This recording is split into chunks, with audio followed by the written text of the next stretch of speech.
ang sinasabi mo? Sabihin mo na Tita Aurora, para malaman niya na kung ano yung totoo. Hindi naman paniniwalaan ni Tita Aurora yun eh. Dahil papaniwalaan niya gusto niyang paniwalaan at yun yung mga kasinungalingan niya. Tulad ng pagsisinungaling niya sa akin.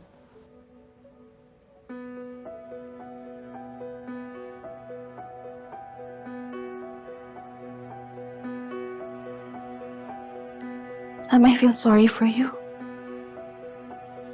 I really am. Pareho tayong biktima ni Tita Aurora. Sorry.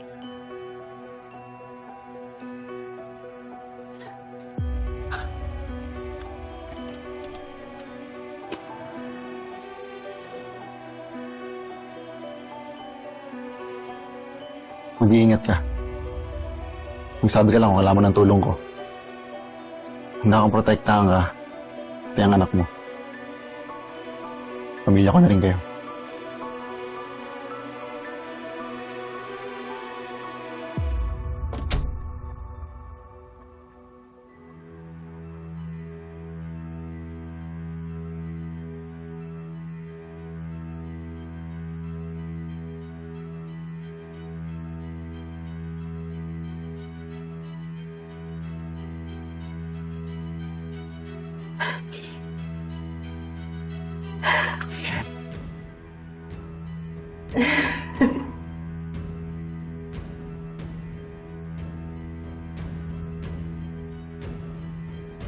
Akala ni Mama Aurora, nakatulong sa kanya itong pagpapakalat ng video na to.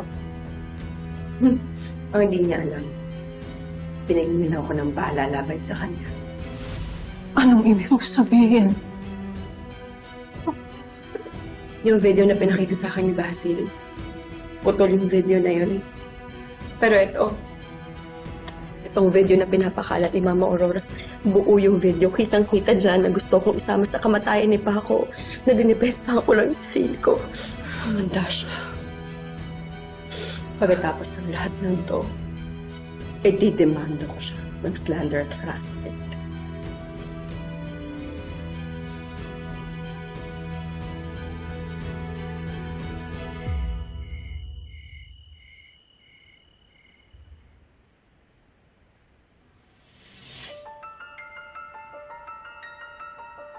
Bakit pa gusto mo ngayon, ha?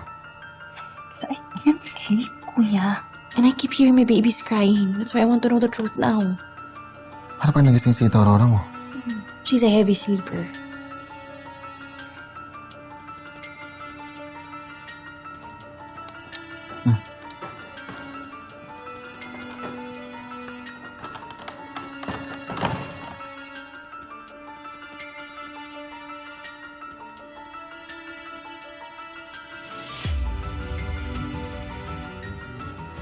Wala si Tita Aurora mo. But it's late. Where's she?